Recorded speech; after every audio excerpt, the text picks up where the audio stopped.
Salut à tous, on se retrouve aujourd'hui pour parler du FC Barcelone en ce mardi 27 janvier et on commence directement avec le programme bien sûr pour l'équipe pour les prochains matchs. Donc aujourd'hui pas de match mais demain les gars rencontre bien sûr Ligue des Champions demain soir. Donc à 21h la réception de Copenhague, un petit rappel même si on en parlera beaucoup demain les gars, il faudra absolument déjà s'imposer. Objectif top 8 hein. Donc là le Barça je crois il doit être, j'avais plus le classement en tête mais peut-être à la 9 ou 10e position. Il faut gagner. Déjà gagner, essayer de marquer le maximum de buts possible, bien évidemment. Et espérer des faux pas des équipes devant. Et du coup, le Barça pourrait grappiller des places, bien sûr, et être dans le top 8. Donc, voilà, déjà, objectif gagné. Hein. Ensuite, il y aura Elche. Ça sera samedi soir 21h, puis après le 3 ça sera mardi prochain, dans une semaine jour pour jour. Et il y aura le match contre Albacete, c'est que dans l'espace de 6 jours qu'on sera demain les gars, il y aura 3 matchs. Hein. Donc demain, ensuite samedi et mardi prochain bien sûr cette rencontre.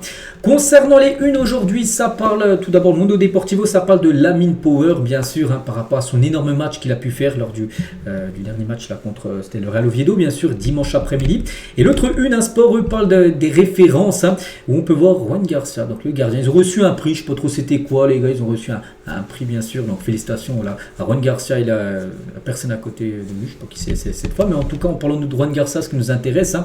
Donc il a fait une interview dans le journal Sport. Hein. Beaucoup de choses se sont passées cette dernière année, surtout sur le plan sportif. Hein. Dans la vie et dans le sport, il faut relever de nouveaux défis, avancer étape par étape avec de nouvelles ambitions, sans oublier d'où l'on vient et toujours avec respect bien sûr et fierté. Hein.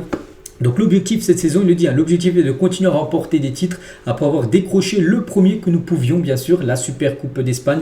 C'était le premier trophée de base que tu peux gagner, tu l'as gagné, parfait, maintenant il faut enchaîner avec des autres. Hein. Le prochain que tu peux potentiellement gagner, c'est la Coupe du Roi. Voilà, dans l'ordre, après la Liga. Bon, après la Liga, tu peux la remporter. Si tu as beaucoup de points d'avance sur le deuxième, même avant la fin de saison, tu peux savoir que tu es champion. Mais de base, ce serait la Coupe du Roi, Liga. Après, Ligue des Champions, bien sûr, hein, qui sera fin mai, bien sûr, la finale. Hein. Donc, nous sommes toujours en vie dans toutes les autres compétitions, donc les trois. Hein.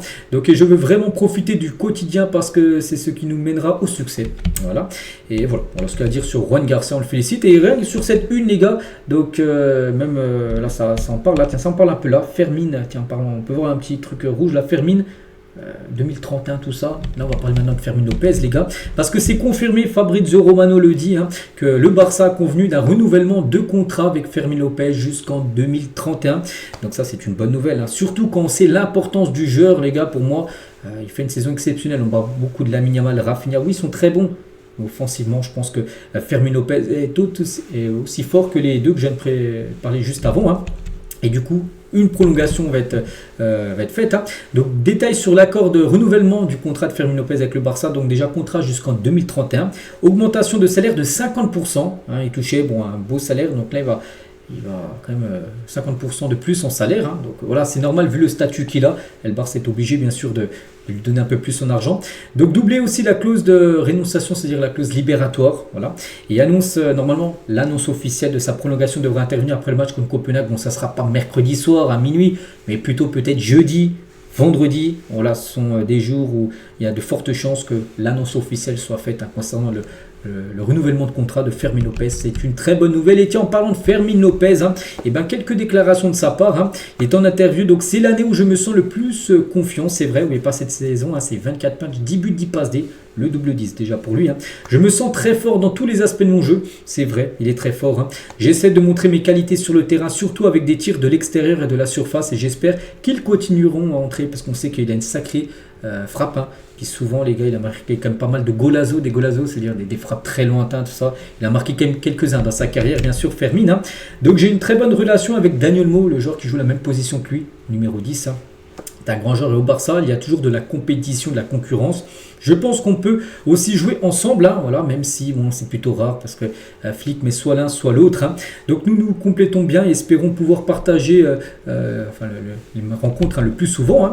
Donc nous sommes le Barça, l'objectif, et même l'effectif plutôt désolé, que nous avons est très fort. Hein. Je crois que nous pouvons tout concourir et j'espère que cette année nous pourrons nous battre hein, pour de grands titres. Hein. Nous voulons tout gagner, hein, Liga, Coupe du Roi et surtout bien sûr Ligue des Champions qui est l'objectif numéro 1.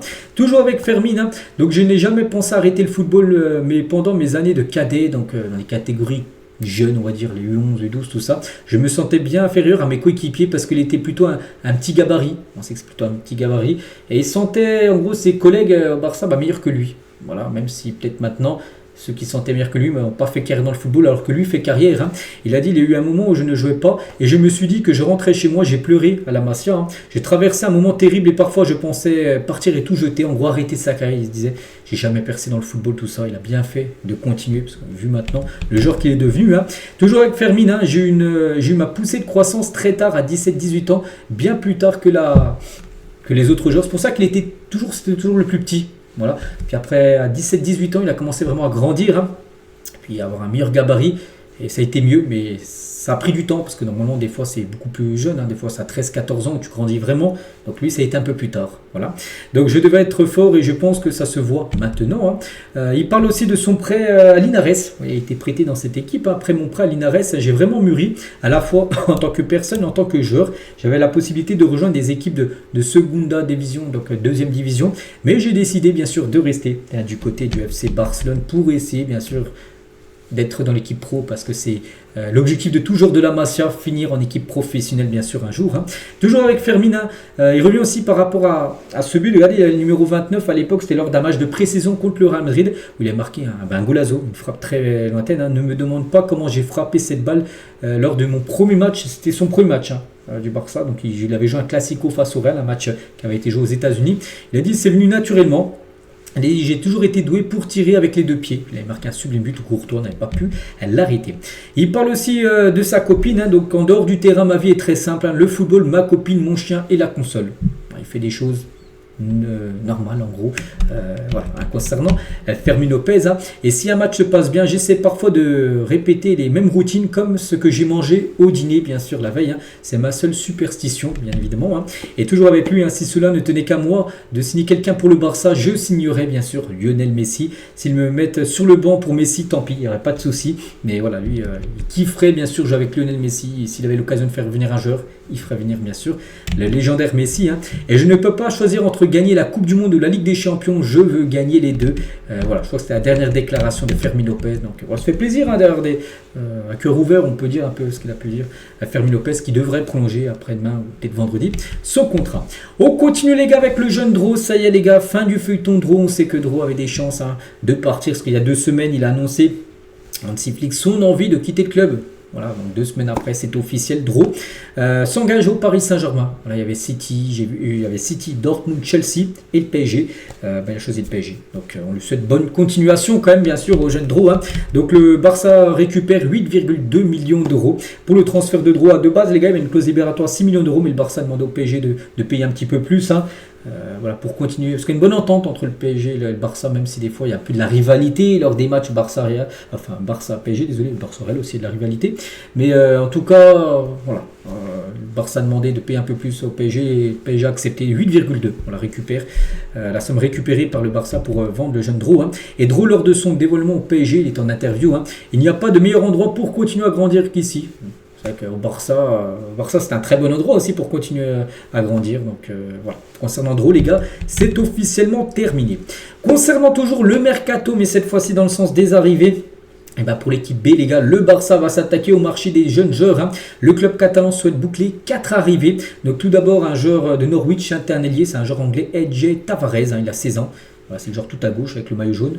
C'est un joueur peut-être qui pourrait arriver au Barça Athlétique. Hein. Hamza Abdelkarim, c'est le joueur avec le maillot rouge. Hein. C'est un attaquant égyptien de 18 ans.